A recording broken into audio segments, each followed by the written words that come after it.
Good morning, friends. It is well into our new year now, so Happy New Year. It is January 3rd, 2021. This is the second Sunday after Christmas, and I am in Burlington, Iowa. I'm here with the Sogard family for a very special time in their life, and I'm standing in front of Christ Episcopal Church on the North Hill section of Burlington. This is one of my favorite spots overlooking the Mississippi River and the Great River Bridge, and it's just a nice little park. I thought on this cold, snowy morning that I would bring a short homily from North Hills Park. The passage for today will be from Matthew. It's the story of the visit of the Magi to the child Jesus. So we'll pick that up here in Matthew chapter 2.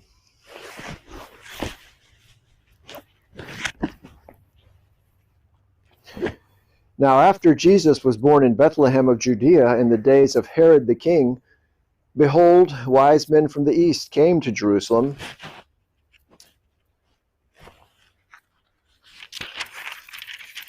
Behold, wise men came from the east to Jerusalem, saying, Where is he who has been born King of the Jews?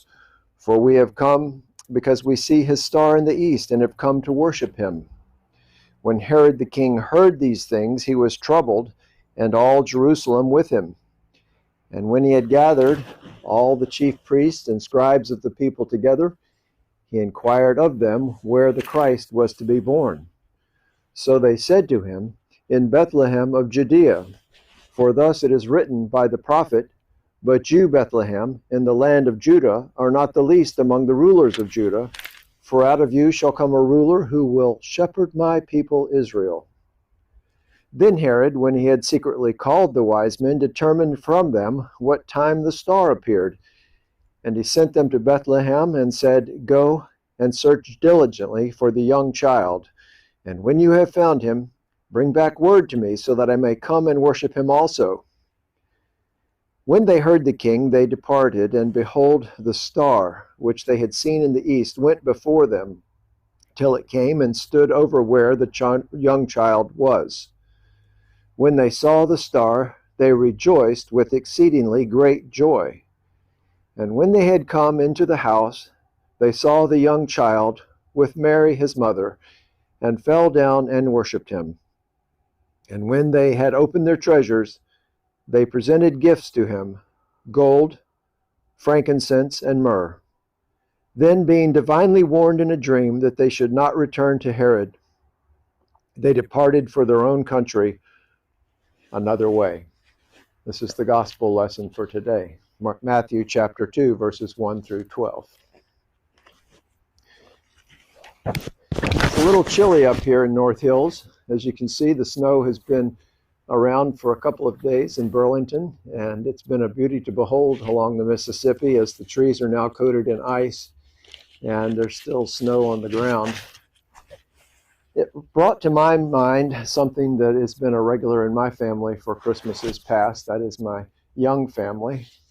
My mother was always one to pull out the LP, Amal and the Night Visitors on Christmas Eve.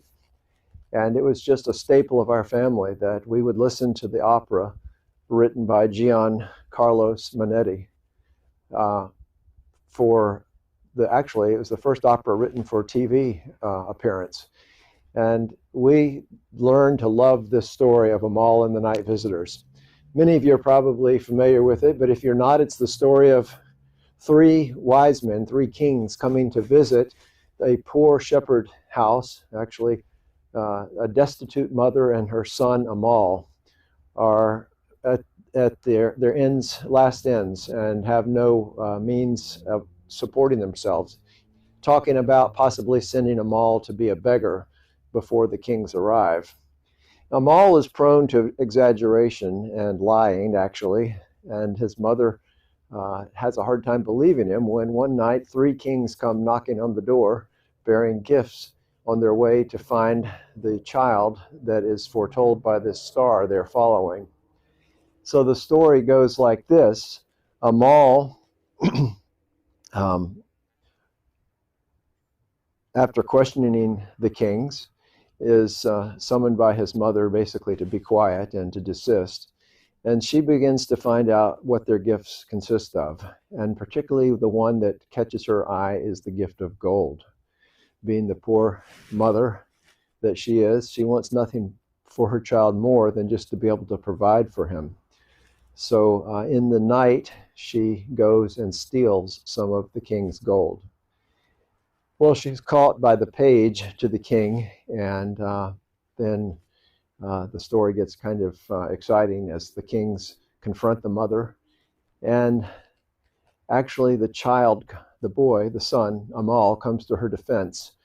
And at that moment, he throws down his cane, his shepherd's cane that he has made for himself. It's the only means that he has to walk. He throws it down as he's defending off the king's page from the mother. And miraculously, in that moment, he's healed and discovers that he can walk without the cane. It's a beautiful moment as Amal finds this miracle in his life, and his mother beholds it. And the story goes on that the kings take Amal with them to go visit the Christ child, with the mother's consent, of course. And it ends in a beautiful way with Amal being healed of his affliction and going out among the shepherds on their way to Bethlehem to find the King of the Jews as summoned by the star, this beautiful star overhead. I'm going to read you just one part of the story of the opera that are Amal's description to his mother of this star. "Oh, mother, you should go out and see. There's never been such a sky. Damp clouds have shined it, and soft winds have swept it, as if to make it ready for a king's ball. All its lanterns are lit, all its torches are burning, and its dark floor is shining like crystal, hanging over our roof. There is a star as large as a window, and the star has a tail, and it moves across the sky like a chariot on fire." Beautiful words from Mr. Manetti. This story came to my mind because of the beauty of the gift that Amal offered, and that basically was his defense of his mother, but it took the symbol of his crutch. As he gave that crutch forward, his life was changed, and his impediment became his strength. It was in that moment of really defying his weakness that Amal gained a promise of a new life, and his mother was astounded at the possibility before him, so much so that she allowed him to go on with the kings to find the Christ child in Bethlehem. I was thinking how much, as we start our new year, we too have our impediments, our shortcomings, our weaknesses, and the things that seem to set us back. Those are things that are both personal and also community impediments, like the coronavirus that we face.